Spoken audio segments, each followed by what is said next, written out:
I stood frozen in front of the gleaming window of Cartier, staring at the diamond ring that had haunted my dreams for months. It wasn't just a ring, it was her dream. Candy's dream. Every time she'd walk past jewelry stores, her eyes would linger on pieces like this one, shimmering under soft lights as if they were meant for royalty. But me? I could barely afford rent, let alone something so extravagant. Still, tonight felt different. Tonight, I decided, would be the night I asked her to spend the rest of her life with me. Not because I could give her everything she wanted, but because I loved her enough to try. With trembling hands, I pulled out the small velvet box from my pocket, a cheap imitation ring I'd bought weeks ago. It wasn't much, but it symbolized everything I hoped we could build together. Love, trust, and resilience against all odds. As I turned toward Candy, who stood smiling innocently beside me, I dropped to one knee. The world seemed to pause around us, except disaster struck before I even got the words out. My clumsy fingers fumbled, and the box slipped right through my grasp, clattering onto the pavement. Inside lay not a dazzling diamond, but a tiny cubic zirconia that looked more like costume jewelry than an engagement ring. For a split second, I saw the flicker of disappointment in Candy's eyes. Her lips parted slightly, as though she wanted to say something, but instead she forced a smile and whispered, "It doesn't matter." And yet, deep down, I knew better. That moment of vulnerability crushed me. Before I could recover, a shadow loomed over us. Turning around, I found myself face to face with a man whose presence radiated power and disdain. He wore an impeccably tailored suit, his piercing gaze boring into mine as though sizing me up, or rather, tearing me apart. This was no ordinary stranger. It was Mr. Carter, Candy's father. His voice cut through the air like ice. "Is this how you plan to propose to my daughter? With that?" He gestured dismissively at the fallen ring, his tone dripping with mockery. "You're nothing but a penniless artist chasing pipe dreams. Do you really think you can provide for her?" The tension between us thickened instantly. Candy stepped forward, her expression defiant. "Dad, stop. Money isn't everything." But he ignored her, narrowing his eyes at me. In that moment, I realized this wouldn't just be about winning Candy's heart. It would also mean proving myself worthy to the man who clearly thought I was unworthy. As Candy's father loomed over me, his presence felt like a storm cloud ready to unleash its fury. His tailored suit and polished shoes screamed wealth, while my worn jacket and scuffed sneakers seemed to whisper failure. I clenched my fists tightly, trying to maintain some semblance of composure as he sneered, "You think you're good enough for my daughter? Look at you. What do you have to offer her besides empty promises and those calloused hands?" The words hit me like daggers, each syllable dripping with disdain. Every passerby turned their heads, curious about the unfolding drama, but all I could focus on was the weight of his gaze piercing through me. Before I could respond, Mr. Carter pulled out a leather-bound contract from his briefcase, an absurdly formal document that reeked of control and manipulation. He thrust it toward me, his voice booming, "Sign this. Starting tomorrow, you'll work under me. Decent salary, decent hours. If you refuse..." His tone shifted, colder than ice. "I'll make sure your so-called artistic career is nothing more than a distant memory." My heart sank. It wasn't just a threat, it was a calculated move designed to strip away everything I'd worked for. He knew exactly how fragile an artist's reputation could be in such a competitive industry. One word from him, One phone call to influential galleries or sponsors, and my dreams would crumble into dust. Candy stepped forward, her voice trembling with anger. Dad, stop this. You can't buy people's lives. But he ignored her completely, his attention fixed solely on me. His arrogance was suffocating, and I felt trapped between pride and desperation. Signing the contract would mean surrendering not only my independence, but also the very essence of who I was. Yet refusing meant risking everything: my future, my passion, and even my relationship with Candy. The tension escalated when Mr. Carter snapped his fingers, summoning two burly security guards lurking nearby. They approached menacingly, their bulky frames towering over us. "If he won't cooperate," he said smoothly, "escort him out. Public disturbances are unacceptable here." Panic surged within me as I realized what he intended: humiliation. Being dragged out of the store in front of everyone would destroy any shred of dignity I had left. Candy gasped, tears streaming down her face, pleading with her father to stop, but his resolve remained unshaken. With every passing second, the situation grew more chaotic. Shoppers paused, whispering among themselves, pointing fingers at the spectacle unfolding before them. The once romantic evening now felt like a nightmare. I swallowed hard, forcing myself to meet Mr. Carter's steely eyes. "You don't get to decide my worth," I said, my voice steady despite the turmoil inside. "And you certainly don't get to dictate my love for Candy." Though my words were brave, they did little to ease the mounting pressure. For the first time, I truly understood the depth of his power and the lengths he'd go to keep me away from his daughter. By the time I arrived home with Candy, her tears had already soaked through the collar of her dress. Her face was flushed, a mix of anger and despair etched into every line.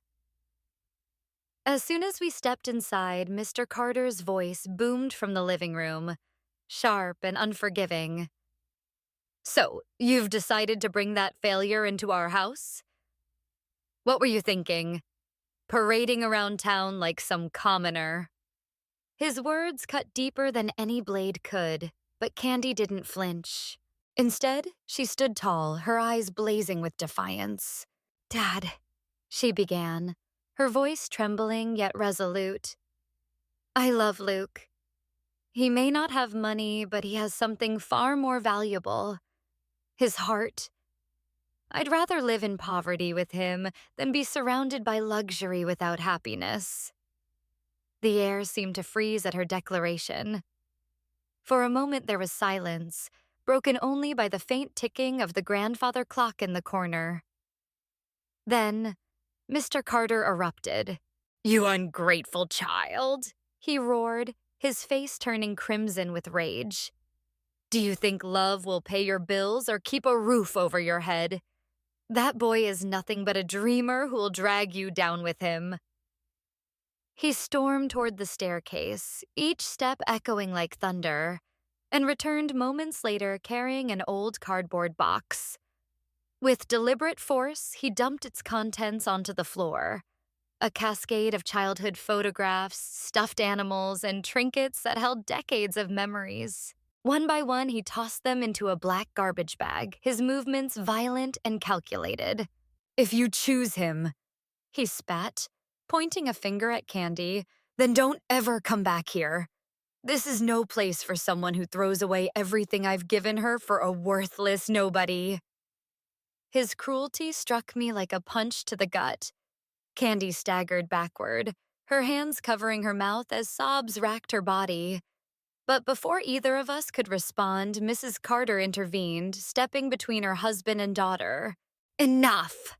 she shouted, her usually soft voice now laced with steel. "How dare you treat her this way? Money isn't everything, and you know it." Her plea fell on deaf ears. Mr. Carter turned his wrath on her instead, his tone venomous. "Stay out of this, woman. You always coddle her, letting her think she can do whatever she pleases. In his fury, he shoved her aside, causing her to stumble and fall heavily onto the armrest of a chair.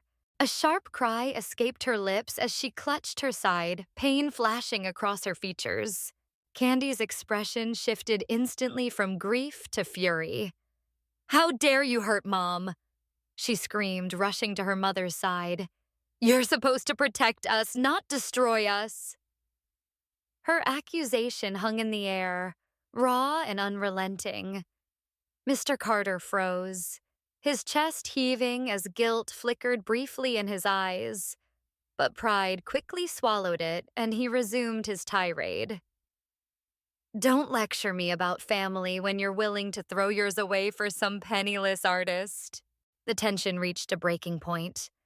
Candy helped her mother sit upright, whispering reassurances while shooting daggers at her father. "Luke isn't just some artist," she said, her voice low but filled with venom. "He's the man I love, and if staying here means betraying him, then I'll leave right now." Without another word, she grabbed the nearest suitcase and began packing her belongings, her hands shaking with emotion. Each item she placed inside felt like a final nail in the coffin of her old life.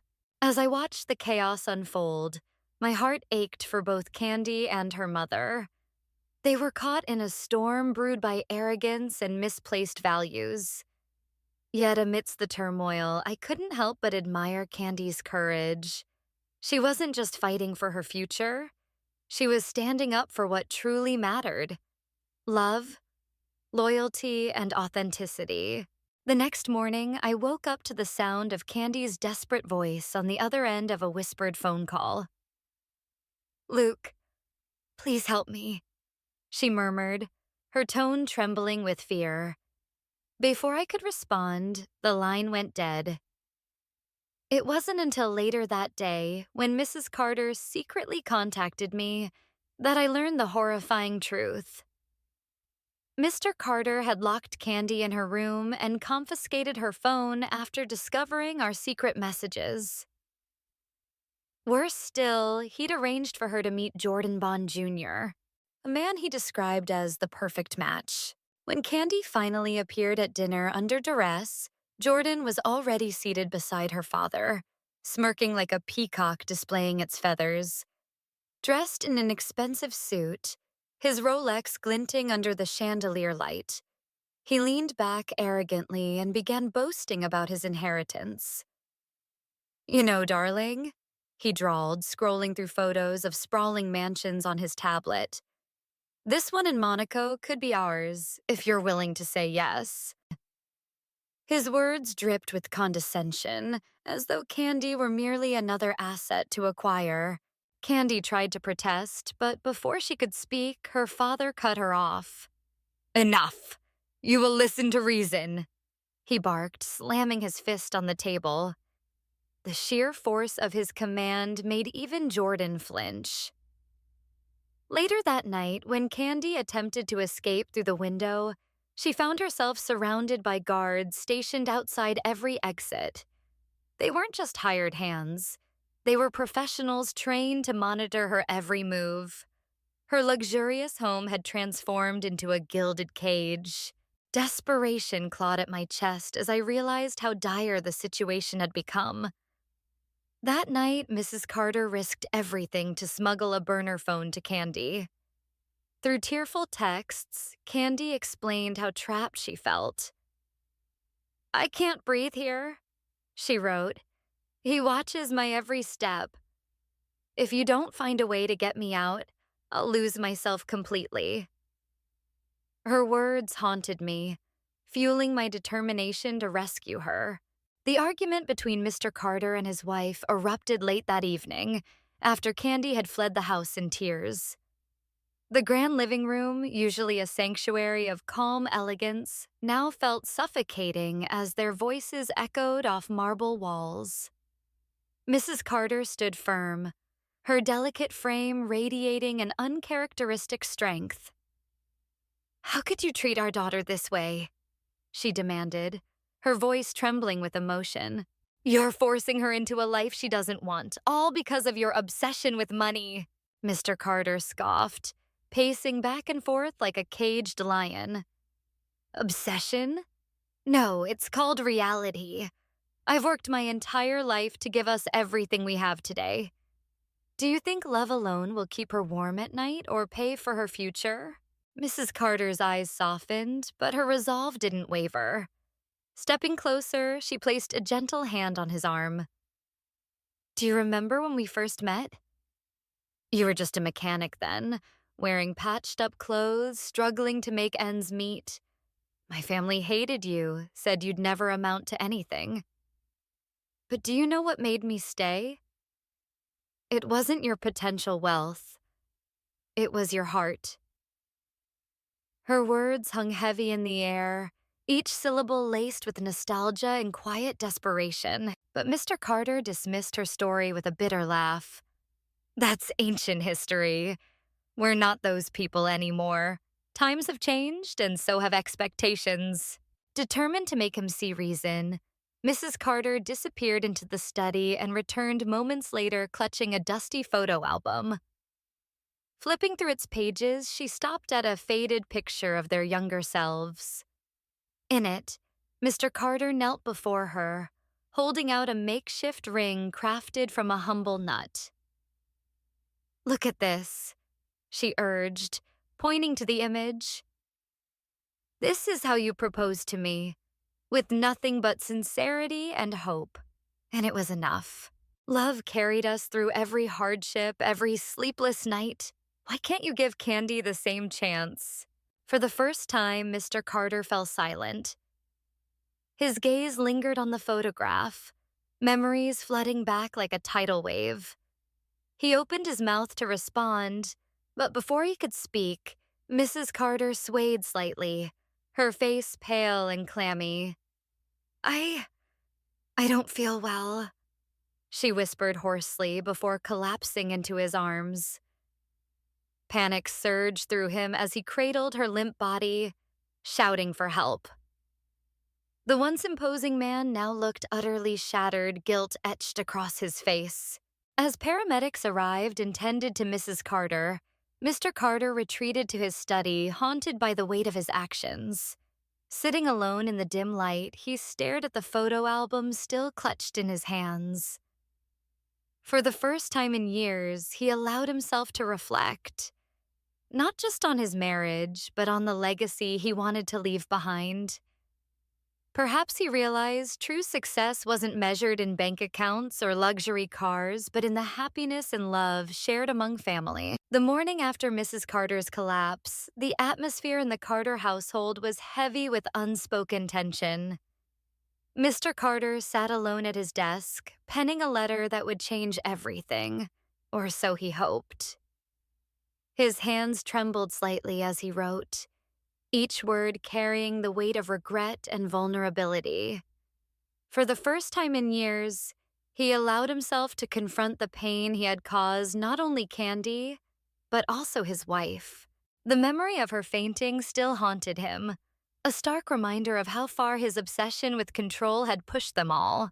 When Candy received the letter later that day, she hesitated before opening it. Her father's handwriting on the envelope felt foreign yet familiar, stirring a mix of emotions she wasn't ready to face.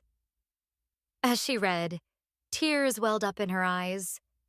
In the letter, Mr. Carter admitted his mistakes, acknowledging how his relentless pursuit of wealth and status had blinded him to what truly mattered, his family's happiness. I'm sorry for pressuring you, he wrote. You deserve love, freedom, and the chance to build a life with someone who makes you happy. Luke may not be the man I envisioned for you, but if he loves you as deeply as I believe, then I will support your decision. But the letter didn't end there. Buried within its pages was an admission that left Candy stunned. Mr. Carter revealed that he had secretly transferred a substantial sum of money into Luke's account, a gesture meant to help him establish stability and prove himself worthy of Candy. I can't undo my past actions, he confessed, But perhaps this will ensure your future is secure. Candy's heart raced as she processed the revelation.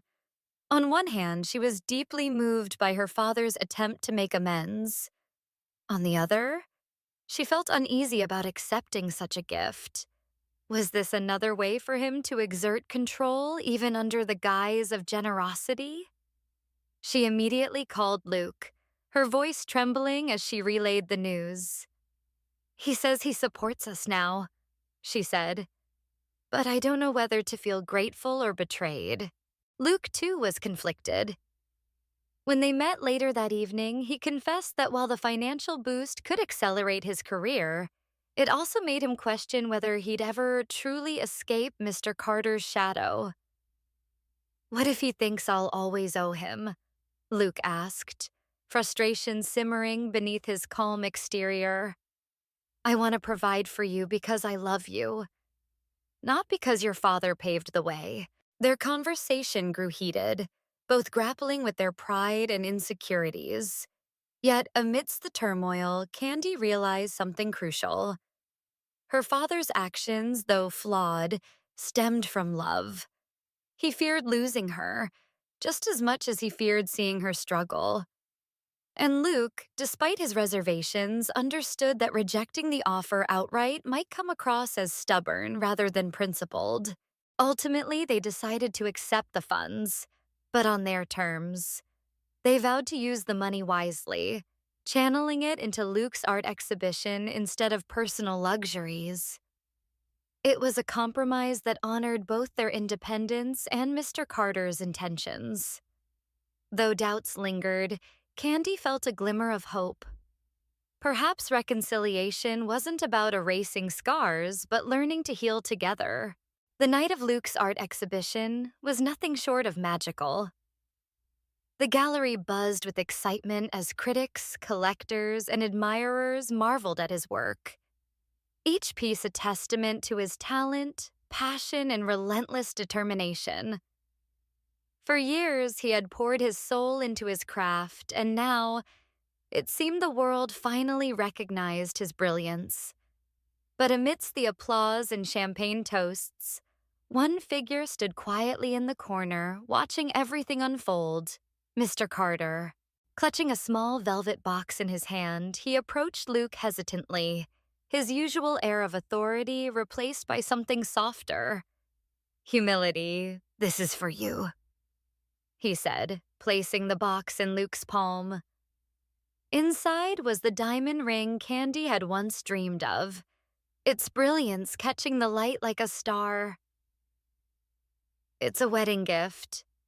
For my daughter." His voice cracked slightly, betraying emotions he rarely showed. Luke stared at the ring, then at Mr. Carter, overwhelmed by the gesture. Before he could respond, Candy appeared, her eyes widening in disbelief as she saw her father standing there. Without hesitation, she ran to him, throwing her arms around him in an embrace that spoke volumes. Tears streamed down her face as she whispered, "Thank you, Dad. This means everything." For a moment, time seemed to stand still. The man who once sought to tear them apart was now the bridge bringing them together. As the three of them shared a heartfelt reunion, Luke turned to Mr. Carter, his voice thick with gratitude. "Sir, I want to thank you, not just for this ring, but for giving me the chance to prove myself. I promise to spend my life making sure Candy never regrets choosing me." The room erupted in applause, not just for Luke's success, but for the healing of a family fractured by pride and misunderstanding. In the end, love triumphed over all, proving that even the deepest wounds could be mended with forgiveness and understanding.